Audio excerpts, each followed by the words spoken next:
at maaari na po akong tumanggap ng inyong mga katanungan. Christian Bascones, PRTP.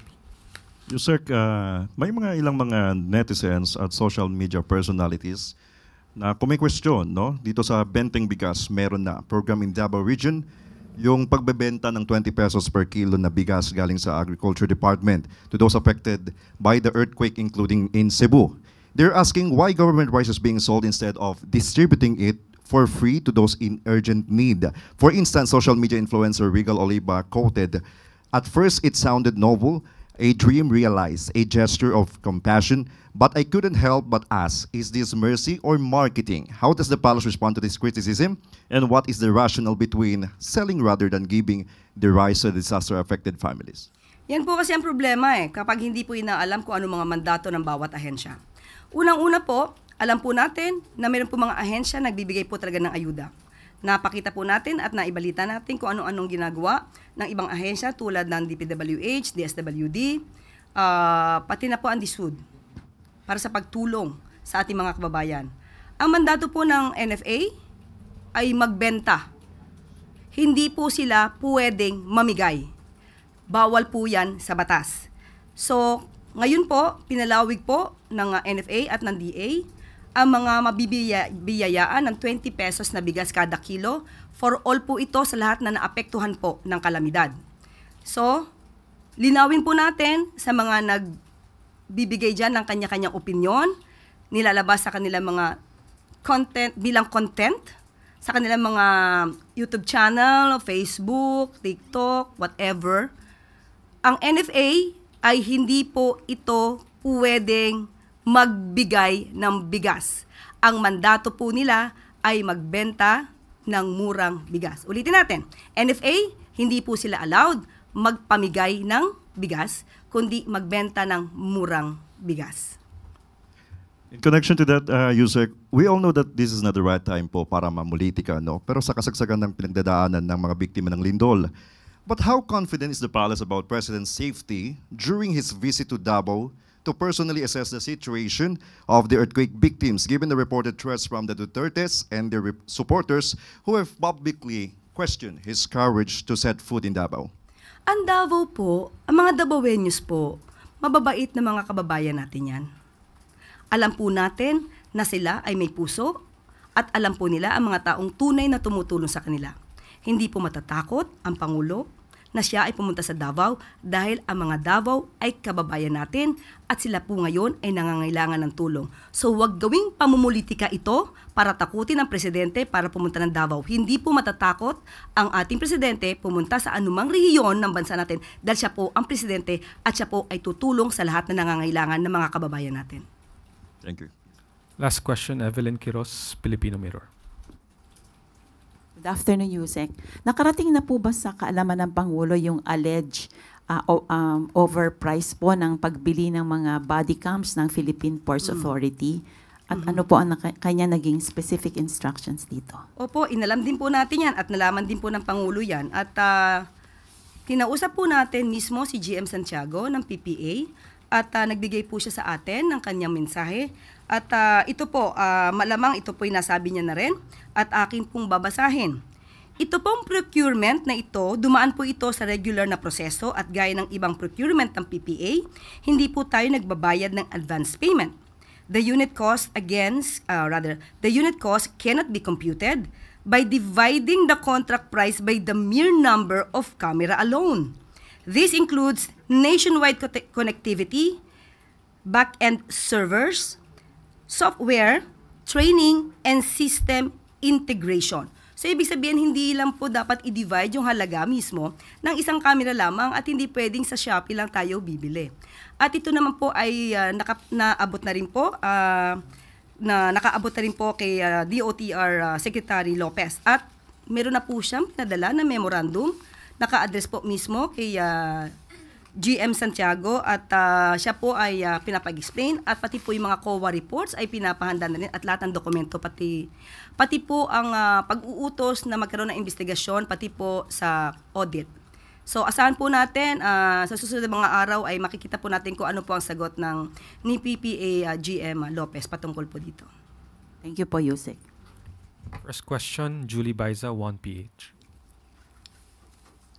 Good afternoon, Yusek. Na-mention po ni Senator Lacson yung retribution plus restitution. Ibig sabihin daw po, ibabalik yung na-kickback ng mga involved sa Ghost Project kapalit ng shorter jail time. Si President daw po can take the lead kung bukas po ba ang Pangulo dito and paano po natin mamimake sure yung assurance na hindi maaabuso.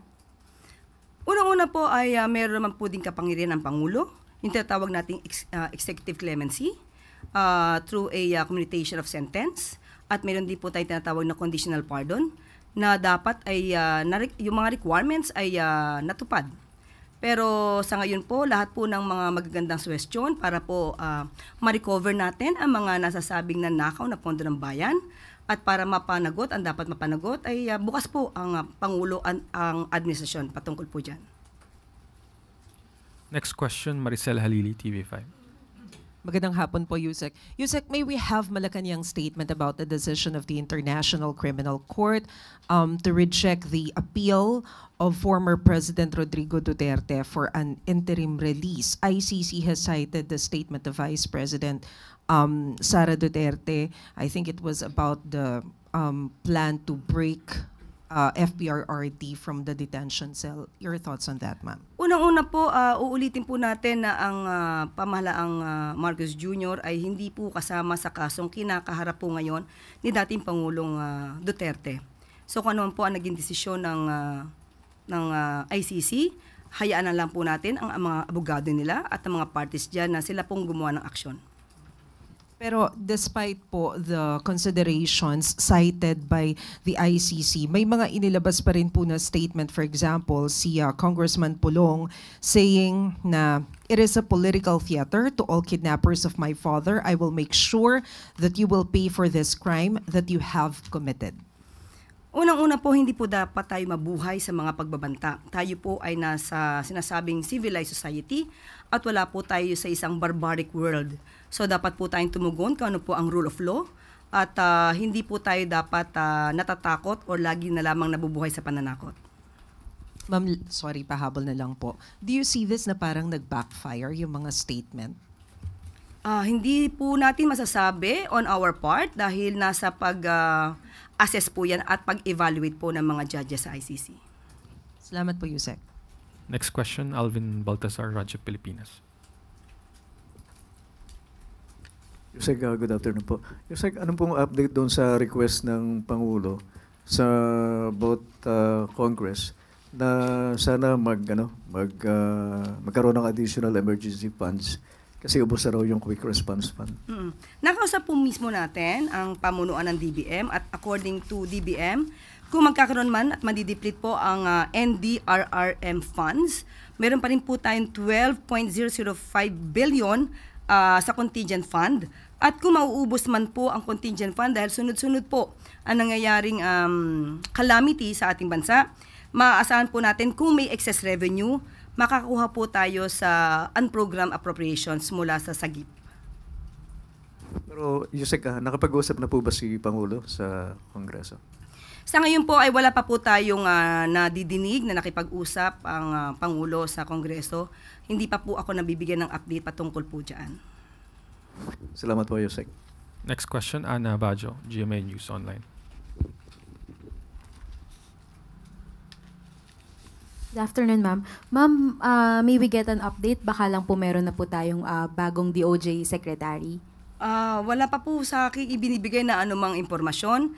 At kapag meron naman, katulad po nung nangyari nung nakaraan, na ibibigay naman po agad. At kahit wala po tayo dito, ay nagbibigay din po ng update si Secretary Dave Gomez. But ma'am, ano po ba yung mga considerations ni Presidente sa pagpili ng panibagong DOJ Secretary since nakapag-oath na po kasi si Ombudsman Remulla, wala pa pong kapalit? Katulad pa rin ng paghanap niya ng magagaling na leader at maaasahan na tagapamuno ng Department of Justice. Isang tao may integridad, maaasahan, walang kinakampihan, at fair. Thank you, ma'am. Next question, Clay Pardilla, PTB4. Good morning po, Yusek. The DOH has ordered a 2-day suspension of face-to-face classes in Metro Manila. What is the current situation, health situation po in the country? At ano po ang directives ni Pangulo para hindi na po mag-spread sa iba pang region? Thank you. Opo, nakausap mismo natin ang pamunuan ng DOH at ang sabi po nila, ang ganitong panahon talaga ay nandito po talaga lumalabas ang influenza like illnesses. At sinabi nga po nila, katulad ng panahon noong nakaraan, mas mababa nga po ngayon ng 8%. Pero aasahan pa rin po natin na dahil sa panahon na taglamig at ito ay maaasahan.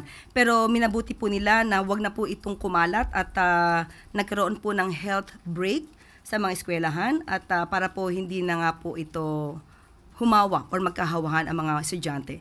At ito ay magiging paraan na rin para linisin ang mga eskwelahan sa 2 araw para pagpasok ng mga bata ay maaasahan na ito ay safe at malinis na po. Next question, Christian Yusores, DZMM.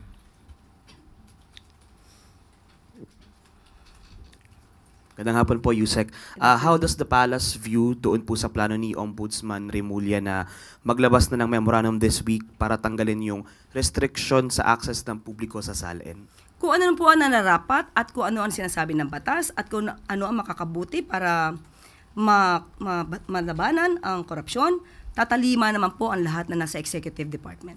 But is the President ready po to release his SALN kung may magre-request? Lahat po na nasa Executive Department, handa po. Next question, Ivy Reyes, Billionario. Hi, Yusek. Good afternoon. Vice President Sara Duterte said that if she were president, she wouldn't have the former SOJ as the ombudsman. What's the palace's take on this? Nagkataon po, hindi siya po ang presidente. So mahirap pong sagutin ang isang pangarap na hindi mangyayari sa ngayon.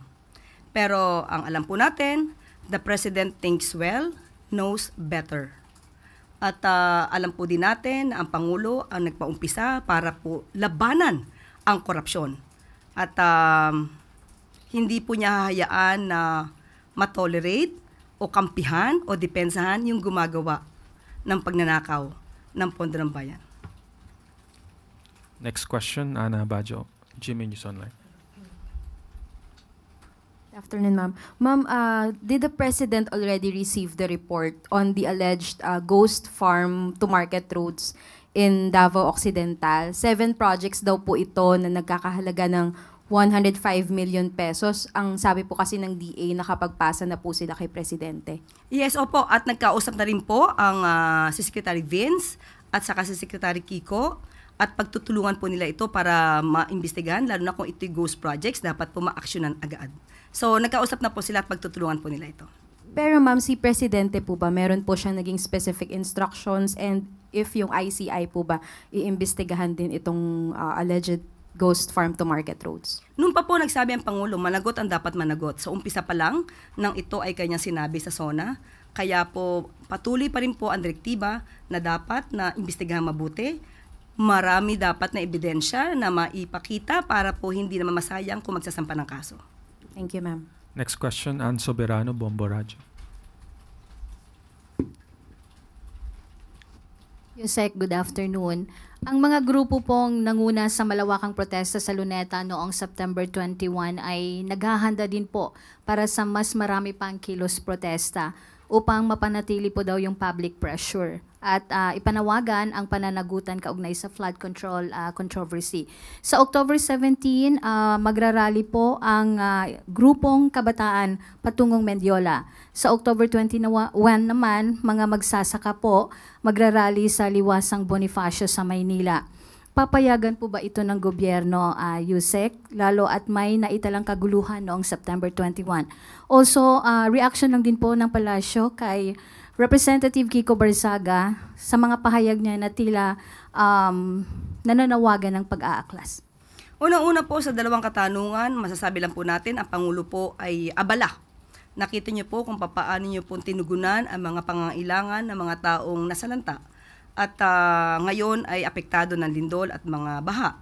At kung ito po ay naaayon naman ang kanilang pagpoprotesta ay naaayon sa batas, hindi naman po yan pipigilan ng Pangulo. Pero sana mas maging abala rin po ang mga kababayan natin, natugunan din po ang mga pangangailangan na iba natin mga kababayan na nasalanta. At mas mabuti po na magkaisa tayo sa pakikipagtulungan upang umangat ang ating bansa. Yun po kay Kiko Barzaga, ma'am. May mensahe po ba? May nakikita po bang ang Malacanang na pananagutan sa mambabatas? Lalo po at ang mga pahayag niya ay parang naghihikayat ng pag-aaklas. Ang tangi lamang pong hiling ng Pangulo ay kung kayo magpaprotesta, dapat naaayon sa batas. Kung hindi po ito naaayon sa batas at kayo pa'y lumalabag na, dapat po siguro kayong kasuhan. Pero ngayon, muli, sasabihin natin, ang Pangulo ay abala sa pagtatrabaho. At kung ano man po ang pamumulitikang ginagawa ng iba, hindi po yan pinapansin sa ngayon ng Pangulo. Isa na lang. Mariing kinunde na po ng Amerika ang panibagong agresibong aksyon ng China laban sa mga barko ng Pilipinas sa bahagi ng West Philippine Sea. May pahayag no po ba dito si Pangulong Marcos, ma'am? Okay, nakausap po natin kanina at ayon na rin sa tagubilin ng Pangulo ay nagpahayag na rin po ang Philippine Coast Guard ng mensahe. The Philippine Coast Guard is calling on its Chinese counterpart to observe the rule of law to ensure the safety of all vessels in the West Philippine Sea. This is our common obligation to the international community of civilized maritime nations. At ang pinaka-official or official message or statement na ni Admiral Gavan, and I quote, "We, Coast Guards, are protectors of laws and rules to keep all users of the seas safe and well, among others. It is the universal reason for our existence. International ramming by a Coast Guard ship of another vessel while on a lawful act of navigation is not only a violation of the 1972 Convention on International Regulations for Preventing Collisions, to which our countries are both signatories, but an epic act of disregard of its supposed reason for existence.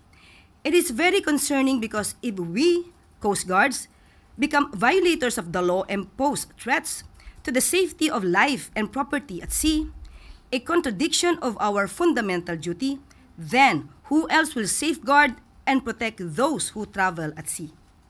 I therefore wish to enjoin my counterpart to seriously look into the said action of his sailors. We have inherent universal commitment to the international community of civilized maritime nations to keep, lest we forget we are Coast Guards." End of quote. Pero si Presidente po ba, ma'am, may mensahe po ba? Yun na rin po, dahil nga po ay binigyan niya ng direktiba ang Pangulo, binigyan ng direktiba ng Pangulo ang Coast Guard, Philippine Coast Guard. Okay, thank you, ma'am. That is the last question, Yusek. Thank you. Salamat. Bilang bahagi ng maayos at transparent disposal of goods, nakalikom ng higit sa 106 million pesos ang Bureau of Customs sa pamumuno ni Commissioner Ariel Nepomuceno mula sa pina-auction na kumpiskado at inabandonang kargamento na naiwan sa mga port mula July hanggang September 2025. Ito'y alinsunod sa direktiba ni Pangulong Ferdinand R. Marcos Jr. na palakasin ang fiscal stability ng ahensya sa pamamagitan ng pagpapahusay ng mga proseso sa BOC. Tinitiyak ng ahensya na nananatiling maayos at transparent ang auctions bilang pagtalima sa utos ng Pangulo at pagsunod sa mga batas at regulasyon ng BOC. Aabot sa halos 106,930,000 pesos ang kabuuang halaga ng mga inauction na consumer goods, fuel products, vehicles, industrial materials at furniture mula sa mga forfeited shipments.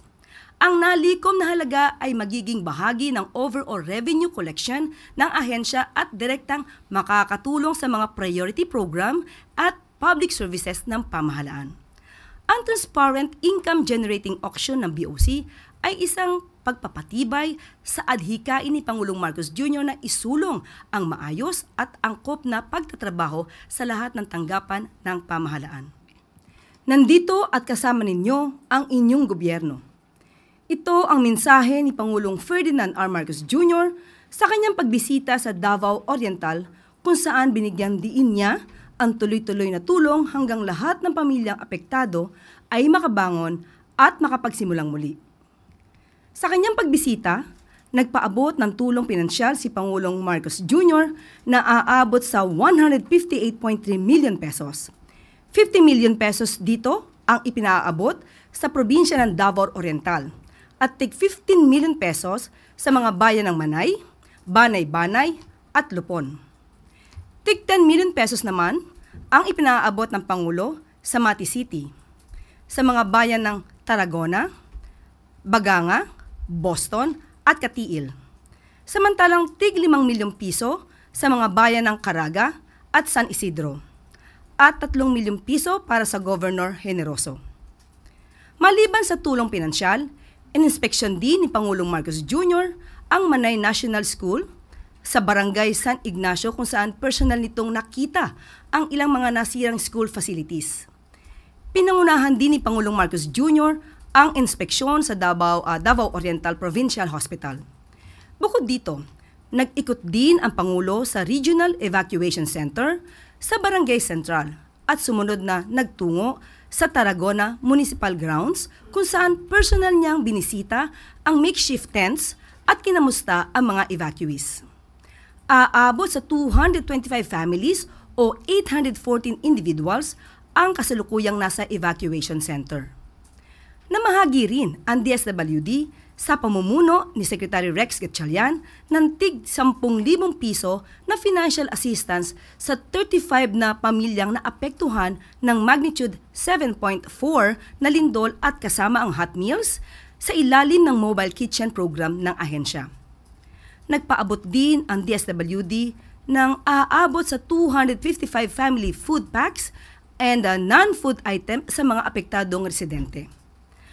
Ang Department of Human Settlements and Urban Development sa pamumuno ni Secretary Ping Aliling ay magbibigay ng tulong sa mga apektadong pamilya sa ilalim ng kanilang Integrated Disaster Shelter Assistance Program o IDSAP na may handog na 20 million pesos na tulong pinansyal, 150 modular housing units at 5 milyong pisong halaga ng raw materials. Matapos ang kanyang pag-iikot ay pinulong ni Pangulong Marcos Jr. ang lokal na pamahalaan ng Davao upang personal na alamin ang kanilang mga pangangailangan. Sa kanyang mensahe, siniguro ng Pangulo na hindi titigil ang pamahalaan katuwang ang iba't ibang ahensya nito sa pag-aabot ng tulong sa taumbayan, lalo na sa oras ng sakuna. Pangulong Marcos Jr., patuloy ang pagpapaabot ng tulong sa mga komunidad na naapektuhan ng lindol.